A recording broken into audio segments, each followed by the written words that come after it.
Ang susunod na programa ay Rated LC. May maaaring temang di angkop para sa mga high-carber na manonood.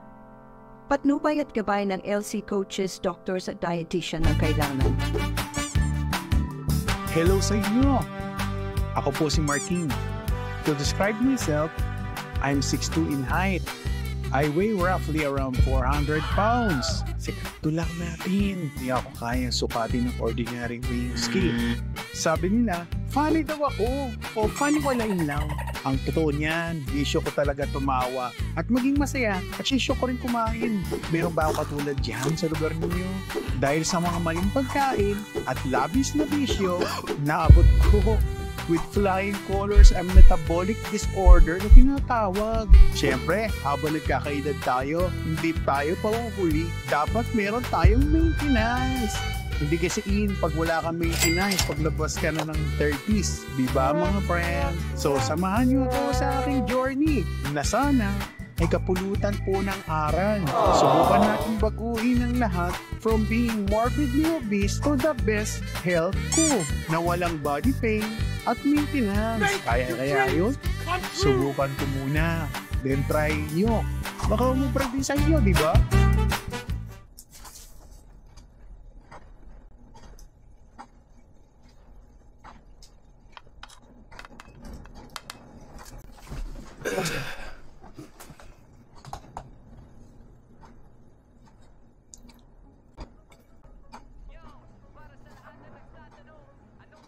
So ito guys, kain tayo. Ito, PF hotdog, technically low carb, mababa ang carbohydrates, pero meron siyang inflammatory na mga ingredients. Kaya, hindi dapat lagi kinakain. Kakainin ko to dahil nagkaubusan na ng karne sa freezer. So, ang food ko is steak tsaka hotdogs. Bitin sa akin to eh. Kaya, nilagyan ko na nito to make sure. To be sure na hindi ako magugutuman mamaya. Hindi lahat ng hotdog is low carb.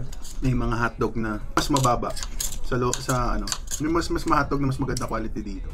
Pero hahanapin mo pa yon. Ang homemade mas maganda. So planta na tayo. Yun guys, kumakain kayo, lagyan nyo ng salt para ma-enjoy nyo yung pagkain nyo. Pero ang pag-a-add ng salt, kung kayo ay high carb, ibang usapan yun. Hindi pwede na high carb ka tapos high in salt intake. Magmamanas ko kayo. Tataas ang blood pressure. Kaya ako po nagagawa yon, makain ng salty food. Malat ako magtimpla. Simula nung nag-low carb ako. Kasi pag salty food ko, hindi ako nagka-cramps. Gulat kayo, no? May ganun pala. Ang cramps kasi alam natin sa high carb, saging, potassium, magnesium. Pero ang salt din kasi, nagko-contain din yan. Lalo na kung mga pink salt, yung mga gamit mo, yung mga pink salt, tsaka Himalayan pink salt at tsaka yung Celtic salt. May mga trace minerals yan eh. Kaso mahal. Ako, sea salt tsaka pink salt. Okay na ako doon. Ito lang kumain ng low carb. Hindi ko in-encourage na kumain kayo ng hotdog lagi. Ito, last kain ko nito last week. Pero yung pinaka-last nitong kain, 2-3 months na siguro. Bumili lang ako daughter ko para sa mga baon, mga quick meal. Kasi hindi nga na-prepare, kaya ganito lang nabibigay ko minsan. Pero kapag emergency, tulad ngayon, running down na ng stock namin at saka may bagyo, hindi kami makalabas. Wala kang choice. Iniwasan ko mag long fast kasi sabi ng dietitian ko at saka ng doktor, mag 2 meals daw ako. Hindi ako pwedeng mag-OMAD. Kasi sumusobra ako lakas kumain kapag nag-OMAD ako. Yung susunod na meal ko, halos kaya kong kumain ng isang buong baka. Pag nag-steakhouse kami, nakaka 18 ako na plato ng steak. Di ba marami yun? Ganito, 18 ganito. Tapos kaya ko dati mag 5 days OMAD. 5 days long fast. Mga araw yun. Ito lang kain-kain. Black coffee lang at saka water. Tsaka salt. Yun lang kinakain ko. Paka-importante nito guys. Pink salt. Kahit na anong brand, hanap lang kayo ng magandang klase. Dahil yan ang bibigay sa inyo ng potassium, magnesium. Magka-cramps kasi kayo sa low carb. Pag hindi kayo kumakain ng salt, magka-cramps kayo. Cramp na yan. Kung tulog ka, titigas muscle mo, sakit. Kung hindi naman, naglalakad ka, biglang sasakit. Or much worse, nagsiswimming ka, biglang tumigas sa muscle mo, nasa gitna ka ng dagat. Paano yun? Jadi, nag-low carb nga kayo, nalunod naman kayo. Paano? Di sana in-enjoy nyo na lang yung high carb nyo, papakamatay din naman ba? So, ayun. Kailangan aware po kayo doon na pag naglo-low carb, lalo na pag mag-exercise kayo, bumanat kayo ng salt. Iba nagko-compete na mga low carb personalities, low carb doctor, katulad ni Doc Bry. Nag-salt stick siya. Makain siya ng salt stick kapag nagta-triathlete kasi. Triathlete kasi siya, nagta-triathlon. So, nag-ano siya, salt stick. Ako naman, dahil ako'y isang sedentary lifestyle, hindi ko pinopromote ha, pero kahit na sedentary lifestyle, mababawasan ka ng timbang, basta kakainin mo, ganito lang. Huwag lagi ganito. Kahit ito, may carbs to. So, papalo ng konti insulin ko dyan. Plus, yung mga vegetable oil dito sa loob nito, inflammatory yun, nakakamaga. Pero masarap no? Pero huwag lagi. Emergency lang. Papansin ko, yung mga nakaraang kong post, kung hindi kumain sa buffet, kung hindi kumain sa Anli steak, the next day, ako, nagso-soft drinks. Baka kala nyo yung regular ko in the past few months. Ngayon lang yan. Dahil dati sobrang, actually naman hanggang ngayon strict ako. Nache-chempo lang kayo. Kasi kung hindi ako maglulose ng weight. Pero aminado ako na nag-stall ang weight ko. Dahil mali nga yung kinakain ko. Kasama na dyan yan. Pero ang talagang malaking factor doon is yung masyado mataas yung fat intake ko. Yung mga nakaraan. So yun ang inayos ng dietitian tsaka ng doctor. Kung dapat gawin. Tsaka yung pag-uumad ko. Talino kasi katawan natin. Hindi natin pwedeng bulahin. Kahit na pag uminom ka ng Coke Zero, meron sa atin, papapalo pa rin insulin. Kasi matitikman ng malalasan ng dila. May sensor yan Ang katawan natin parang kotse. Mas magaling ang katawan natin sa mga bagong kotse. Technology na may sensor. Dahil ang katawan natin puno-puno din ng sensor. Nasa-sense nila pag kumain ka ng sweet. O ano mangyayari pag kumain ka ng sweet? Hindi papalo insulin mo. O ganun nangyayari. Kaya meron sa atin mga naglo-low carb pero pag kumain ng may sweetener, inom na may sweetener, gulat ka, papalo insulin. Papalo sugar. Kaso masakit nahanapin ng katawan mo kung nasa na sugar. Malay natin kung ano magiging side effect nun. Dahil di naman ako doktor, di ba? Lang. Side effect yun. Siguro lahat yan may effect. Pati mga gamot na ininom natin may effect yan. Good and bad. Meron yan. Minsan magkakagulatan na, malala na sakit mo. Nagtataka yung mga kinakain mo dati. Hindi kayo tumataba. Kasi nga, pag nagkaedad kayo, tumataba na bigla. Ha? May mali sa kinakain natin. Bata pa lang tayo nun, kaya madali tayo nakakapag-heal pa kagad yung katawan natin. Pag tumatanda ka na, ibang kwentuhan na yun. Ganun yan O, diba? Bilis ko kumain, no? Kung nakakamay ako, saglit lang yan. Sumasali ko dati sa competition sa 7-Eleven Yung hotdog eating contest, 4 na hotdog, kainin mo ng 4 minutes yata, parang ganun. Tapos meron kang isang tumbler ng gulp na soda nila. Tipa Coke Zero yun, ganun, sumasali ko sa ganun. Kasi mukha ng mga ka-office mate ko, dire. Shoutout sa inyo Kung mapapanood nyo itong video ko, huwag nyo akong kahiya Yung mga pinagagawa ko nun, pinagdurusahan ko na. Alam nila yun. Nakasaw kumain. Obviously. Di ako takot. Kung nang hihanda mo dyan, kakainin ko. High carb man yan, low carb. Fatty food ba yan? Kainin ko talaga. Ako matatakot. Sarap kumain. Parang ano yan Parang credit card. Sino ba may credit card yan? Takas ang paa. Parang kayo may credit card. Masarap sa unang gamitin yan. Swipe ka lang. Swipe. Easy lang. Swipe. Pirma ka lang. Ang pogi pa ng dating mo. Pirma ka pa. Pag singilan portion na, dyan nasasakit ulo mo. Kung yung pag-handle mo ng credit card, tama, walang problema. E paano kung hindi ka parang handle, katulad ng pagkain, hindi mo kayang i-handle, ano yun? Hindi magugulat ho kayo doon. Gulat darating yung bill mo, ang laki ba yan? Kailan talaga? Darating yung bill mo, tikmang natusok si Junjun pambihira naman. Magugulat kayo darating yung bill nyo, ang laki. Tapos sa low carb naman, darating yung bill nyo rin sa medicine bill, tsaka ang laki, pinagkaiba? Pampares lang. Nasaktan ka pa. Sarap. Tatanungin ako, ipapalit ko ba yung kinakain ko dati tsaka ngayon? Kung papipiliin ako. Kung ano ba mas gusto mo? Yung kinakain mo ngayon o kinakain ko noon? Actually, bata pa lang ako, yung request ko na sa nanay ko, kung mag low carb. Sabi ko, Ma, pwede bang ulam na lang ang akin? Kunyari, sinigang. Gusto ko baboy na lang ang kakainin ko. Okay ba yun? Yung sagot sa akin ng nanay ko, unfair daw ako sa iba naming kasama kasi marami kami sa bahay. Tama naman economical nga naman kumakain ka ng carbs. Yung problema, economical pa rin kaya in the long run. Sustainable kaya. Kaya kung mayaman ka, marami ka pang gamot, sustainable. Pero yung quality of life mo, pag nakaratay ka sa kama dahil may sakit ka, yun ang downside. Galing ako dun Hindi ako makatayo. Guys, dumating ako sa point na span of 3 years, 4 years, 5 years, lagi akong inatake ng gout. Ayaw tumigil. Every week, merong gout. Imagine yun. Every week, once tumatama si gout. Halos wala na akong kinakain. Togi na lang kinakain ko, bawal din yun. Togi, tofu, mga ganon, tokwa, walang karne. May gout pa rin. Wala ring laman loob. Dahil bawal nga Tatalo pa kami ng uncle ko saka mga pinsan ko. Pag nagiinuman kami, although alam ko, nung huli na, bawal talaga yung alak din pala. Kasama rin siya. Pero, siyempre, ang iniisip namin yung pulutan. Pulutan na may kasalanan. Tapos katagalan, nag-away kami ng mga pinsan ko. Kasi sila may gout din, tatalo kami. O na dahilan ng gout. Meron dyan hindi na nagpupulutan. Hindi kumakain ng pulutan pag ang pulutan is laman loob. Meron pa dyan yung chewing ko. Ang sili naman yung kinakatakutan niya dahil nga malakas siya kumain ng sili. Yun ang binawal sa kanya ng Dr. Baldo, yung sili. Yung labuyo. Pinapapak na rin yung labuyo. Actually ako rin ganun. Ko-compete kami ng uncle ko. Makakain kami sa subo, sa sili. Ganyan dati. Kaya ko yun. Kaso, gout. Pero siyempre, iba-iba ang katawan, iba-iba ang response ng gout. Yung uncle ko, kumakain ng siling, gagout. Ako, hindi. Magagout ako, pakainin mo ako ng laman loob. Or tuna. Yan. Magagout ako dyan. Pero later on, marirealize mo, hindi naman lang pala red meat yung issue ko. Kasi red meat dati yung reason di ba? Bakit ka nagka-gout. Nung nag-low carb ako, ang talaga naging issue ng gout ko, kasi nag-low carb ako, sumusumpong pa rin Hindi na ako umiinom. Sumusumpong pa rin yung gout ko. Meat tsaka vegetable na lang kinakain ko. Gout pa rin. Hanggang sa nagpa-check ako sa doktor. Ayun nga. Sabi meron ka sigurong I think you have oxalate sensitivity. Kasi kung mataas pa rin ang uric acid mo, nagko-compete sa pag-withdraw niyan sa katawan mo. Kaya yan, pinahirapan ako ng gout na yan. Ngayon lang ako nakaka-recover. Hindi ko sinasabing hindi ako magkaka-gout. Pero once na may nakain ako na may carbs or inflammatory, magka-gout pa rin ako. Pero sa awa ni Lord, sa loob ng 2 months, hindi pa ako sinusumpong. Tsaka, simula nung nag-low carb ako, ang gout ko hindi na sobrang maga. Hindi siya nakikitang maga. Masakit lang yung paa, maganon. Masakit yung paa, yung tuhod medyo masakit, parang ngalay. Ganun na lang. Hindi na siya yung gout na sobrang maga, hindi mo mabend. Masakit siya, yes, pero hindi siya namamaga. Yun ang difference. Ang weird, di ba? Kakaiba, ito na naman ako. Maandar na naman yung buto-buto, Ang weird. Pero na-realize nga namin, ang dahilan pala ng gout ko, na-realize ko, sabi ng doktor, try mo alisin muna yung green leafy vegetables. Tinry ko alisin. Nanahimik ang gout ko. Pero tinry ko rin kumain ulit. Kumain ako lettuce, nagsanggap-sanggap.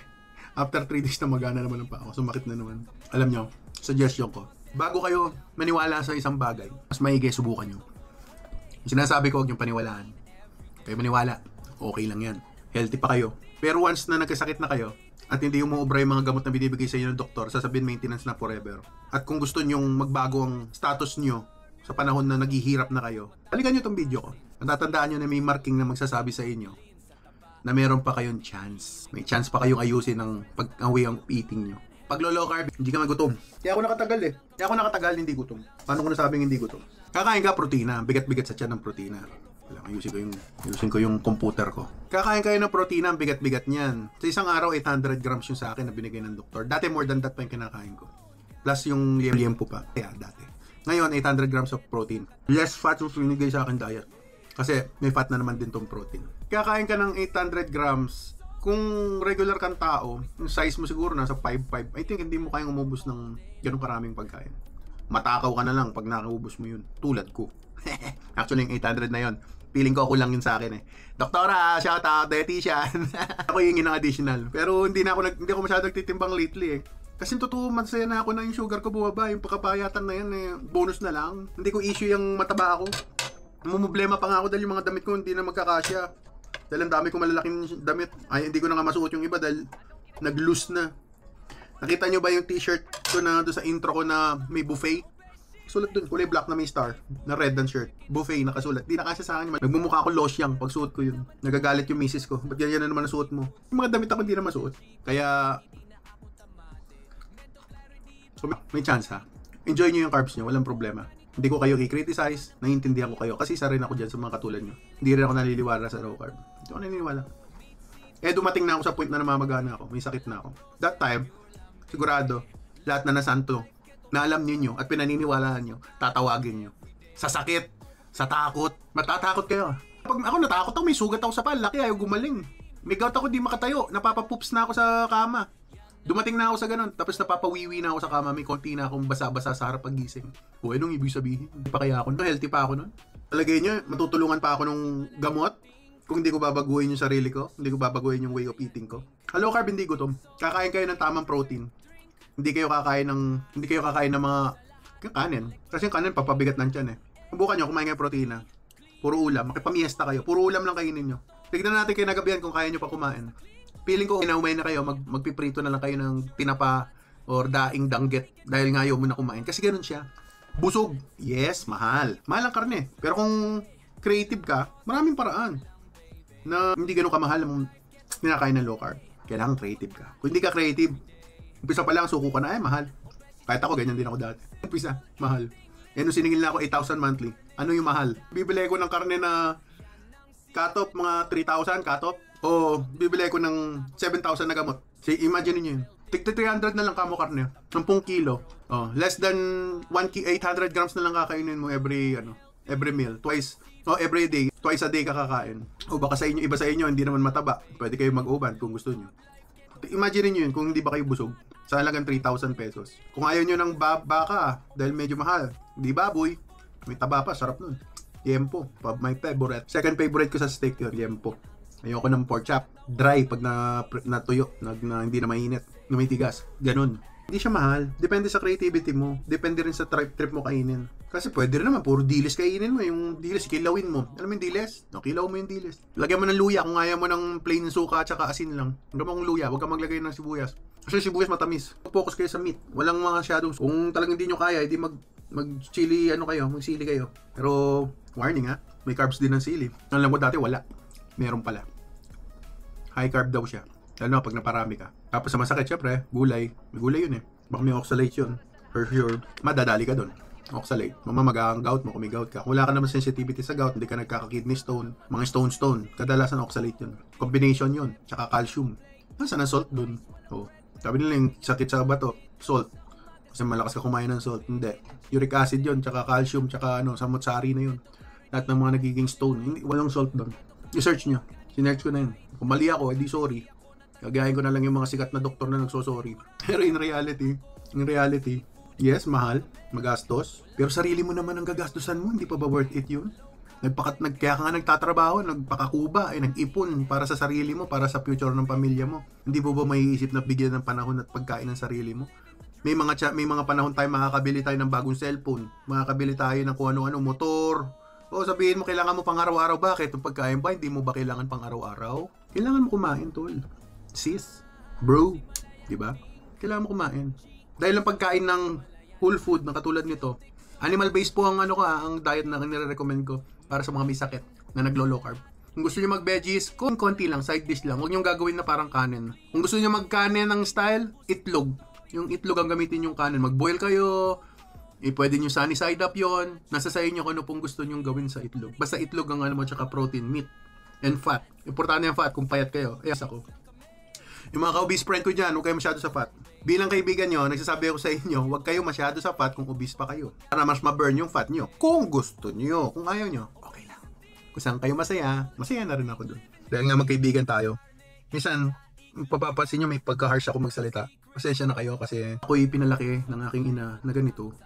Sundalo ang parents ko. Kaya siguro ako ganito. Actually kami magkakapatid, pare-pares kami ng harsh ang dating. Masyado hindi kami yung parang lelembot-lembot lang na Iba kami. Pinalaki kami ng para sa sundalo training. Sagana kami sa palo, sa bugbog. Ito na, tumatalon na naman yung mga buto-buto. Sagana kami sa palo, sa bugbog. Kaya ganyan kami. Medyo harsh kami magsalita. Kasi ganun kami pinalaki. Sana maunawaan nyo. Pero ganun pa man, may puso rin naman kami. Hindi ayaw namin nangapak ng tao, ayaw namin na naninira ng oras ng ibang tao. Kaya kung may nasisira man akong oras ninyo, sana hindi naman po. Dahil ayaw ko yung number 1 na manira ako ng oras ng tao. Kaya gusto ko, magbablog ako, may makukuha kayong information sa akin. Hindi lang yung pagpapakita pa paano o gaano katigas tong steak na kinakain. Gusto ko, yung mga nanonood nitong video, huwag niyo akong panoorin as entertainment. Gusto ko, value niyo itong video na pinipresent ko sa inyo at ino-offer. Parang bilang magkaibigan. Mas gusto ko yun eh. Quality versus quantity kasi ako. Kaya mapapansin niyo siguro yung mga video ko hindi siya ganun ka-entertaining. Medyo nagiging long format. Kasi po ang gusto ko reality. Reality video po ang gusto ko. Ito reality. I'm not perfect. I'm obese. From 400 pounds. Napababa ko sarili ko sa 300 pounds. Almost. Kulang pa ako. 304 pounds. Napababa ko yung weight ko ng ganun. Walang iniinom na gamot, pampapayat, wala. Binawasan pa ng doktor ko lahat ng 8 kong medicine inalis. Pero kailangan itama mo yung kakainin mo. Yun lang po yung catch. Hindi po mahirap tong ginagawa ko. Low carb and intermittent fasting, hindi po siya mahirap. Mahirap siya ang transition. Kasi pag hindi pa po kayo fat adapted, mamulul kayo, promise. Naramdaman ko eh. Transition week. Nagtatrabaho akong ganyan. Nagugutom ako. Para lang maitawid ko yung araw ko, pupunta ako sa labas, magbubukas ako ng freezer, ipapasok ko yung mukha ko sa freezer, tumitingin ako sa mga pagkain. Ganun ako kaulol, ang feeling. Sorry sa word. May bata dyan, sana naman paki-explain na lang. Paki-explain, sabi nga sa flip top eh. Maulul-ulul ako, paki-explain. Ganun po yung feeling ko nun. Mauulul-ulul ako. Yun, weeks yung ganun. Tapos nagpa-fasting pa ako noon. Bago wala pa ako masyadong alam nun. Pero alam ko may salt, dahil nag-research ako, sumasama pakiramdam ko. Alam ko kapag gutom ka, mag-salt ka, mawawala. Effective nga. Pag gutom ka, mag-salt ka, mawawala. Pero problema kasi nun, pag naglo-long fast ako, para akong leon o para akong crocodile. Dahil pagkatapos ng fasting, pag kumain ako, walang awat. Yun nga, sabi ko nga, nakaka-18 akong steak. Imagine nyo, 18. Minsan nga nagkamali pa rin. Ang order ko lang nasa 15 lang eh. 15 steak. Aba, order lang ako ng additional na 2. Binigyan ako 4. Ilan na yun? 19. Pero alam ko marami ko nakain, 21. Steak. Imagine nyo kung gano'ng kabigat yun. Tapos ilang araw ako hindi kakain. Ganun ako kabangis kumain. Dahil hindi ako masaya hanggat hindi ako nabubusog. Hanggat hindi ko naumpakan tiyan ko, hindi ako nahihilo. Hindi ako masaya. Ganun ako. Ganun po ako kumain. Ngayon lang po nabago dahil hindi na ako umad. Sinunod ko yung sinabi ng doktor ko. Kaya dapat kayo magpa-check up mga ka-obese friend natin. Pa-check up kayo. 1.5 lang. Diyos ko. Online. Hindi ka nalalayo. 1.5. Nakatipid. Isipin mo yung 500. Commute ka sa Grab. O baka hindi lang 500. Depende sa area nyo. Kung dito ka sa Manila, talaga naman. 500 mo dito. One way lang sa Grab. 2024 Mother ko kapag punta ng BGC, dito lang naman kami sa Taguig. Yung 1,000 niya, babay, balikan. Unless magta-taxi ka. Yung taxi ngayon, ewan ko kung matitiis ng iba sa inyo. Yung taxi ngayon, amoy manong na. Hindi na amoy taxi na mabango at Ngayon, amoy manong, dahil doon na sila natutulog. Shoutout nga pala sa mga taxi driver kung may nanonood. Isa nga po pala akong Grab driver dati. Yan ang isa sa mga pinagmamalaki ko dahil minsan naging parang na rin eh. Hindi ko naman sinasabing sobrang hirap namin eh. Hindi ko rin sinasabing sobrang yaman namin. Pero at least na-experience ko yung pagiging yung magbigay ka ng service sa kapwa mo ba. Isa akong Grab driver. Experience ko yun. Chika ko yan next time. So paano mga ka-obese friend? Ubusin ko na lang to. Haba na naman ang video. Baka wala manood dahil mahaba. Hindi ko makuha to eh. Nagigigil ako yun yung paborito ko yun eh. To sakit ko eh. Pag naumpisahan ko, ayokong tapusin tong gumagalaw-galaw pa siya eh. Ayun na, nasugat na ako. Sa katakawan eh. May sakit ako eh. Hindi ko lang alam kung yung mga ganyan. Pagdating sa pagkain, hindi ako mapigilan eh. Napiranggot na lang yan Hindi ako masaya eh. Hindi ako makakatulog nito pag di ko nakain tong part na to eh. May ganun ako eh. Yan Ito. Napakasimpleng part lang Yan kinaka-anuan ko ng oras, nakasayangan ko ng oras. May ganun ako. Kaya nga minsan, kakain kami ng company sa labas. Kunyari may crispy pata. Sama na tingin ko niyan. Excuse me. Nakita ako ng mga ka-office mate ko, sabihin na, Earl, banatan mo na. Marking, banatan mo na. Kuha ko na. Masaya na ako. Babaw na kaligayahan ko. Napakasimple lang na kaligayahan ko kumain. No wonder bakit ako mataba. Pag may problema ako, malungkot ako, pagkain lang sumasagot sa akin. Depressed ako, anxiety ako, work-related man yan, o love life. Ito, pagkain ang sagot. Kung yung iba, inom. Naramdaman ko rin yun. Pero mas kain eh. Kasi alam nyo bakit? Bawat kagat sa pagkain at bawat ngit-ngit mo ng galit, idaan mo sa kinakain mo. Para nare-release mo yung anger mo. Yung energy mo sa pagkain mo na i-release. Kaso lang, tumataas insulin mo. Dahil makinakain mo. Kasi kapag kakain ka ng ulam, together with kanin, malamang. So, lam na dis, di ba? Kaya may sakit tayo. So, ayan po. Ubus na po yung food ko. Hindi pa rin matigil eh. Putay. Yan na lang Talagang ewan ko ba? Siguro dapat mukbang video gawin ko eh. Mukbang na lang natin daanin ng aking kung may questions nga pala kayo about sa low carb comment kayo. Para naman may interaction tayo. Sa lahat na magkaibigan tayo lang din nag-uusap eh. Comment kayo dyan sa baba. Positive, negative. Kung may basher dyan, okay lang yan. Isa rin akong basher. Kaya naintindihan ko yung kalagayan mo. Kung may basher dyan, shoutout. Kailangan ko tulong mo. Kaya guys, enjoy lang natin ang life sa pamamagitan ng yung maayos ang quality ng life natin na hindi tayo may sakit na nakaratay. Naintindihan ko kasi kaya kung hindi kayo maniniwala sa low carb, ganyan din naman ako before. Ito na lang lagay nyo sa inyong kaisipan. Anything na gusto nyong gawin or gusto nyong malaman kung totoo, itry nyo. Hindi kayo mamamatay ng biglaan unless talagang super duper malala na kayo. At saka, kailangan kasi pag nag-low carb guided, bago ka mag-low carb may alam ka na. Kasi kung hindi manghihina ka, may makita mo sa GMA dyan, search nyo na lang, nag-low carb na hospitalized. Kasi, bumaba yung sugar niya, bigla siyang kumain ulit ng carbs. Ano mangyayari? Hindi pwedeng pagsabahin ng ketones tsaka carbs na mataas, ang insulin. Leche yung katawan mo. So, yun ang nangyari doon sa tao. Pumayat siya? Yes, papayat siya sa low carb. Pero ang tanong, sustainable ba? Kung hindi mo alam, hindi mo masusustain. Parang sasakyan yan eh. Bumili kang sasakyan. Wala kang alam sa sasakyan. Ngayon, nasira yung sasakyan. Dini-IY mo, hindi ka naman marunong, hindi mo naman naiintindihan. Ano mangyayari?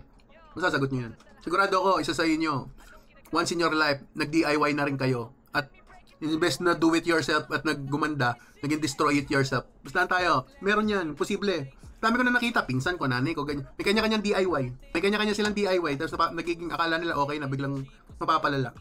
Eto pa, health ko, health nating lahat nakasalalay. Ang health mong yan, ayaw magtutulay sa'yo sa kinabukasan ng iyong mga anak, kung may anak ka. Kung wala, bukas mamatay ka dahil sa kakalow carb mo, madali ka, paano? Sisisihin nyo kami, siyempre. Kahit naman sino ko, kahit ako. Sisisihin ko yung gagong matabang yun. Si Raulo yung matabang yun. Sasabihin, si Raulo yung matabang yun, oh. Nagtuturo ng low carb, mali, oh. Ayayari nyo, diba? Yan sinasabi ko lang, aralin nyo ang low carb.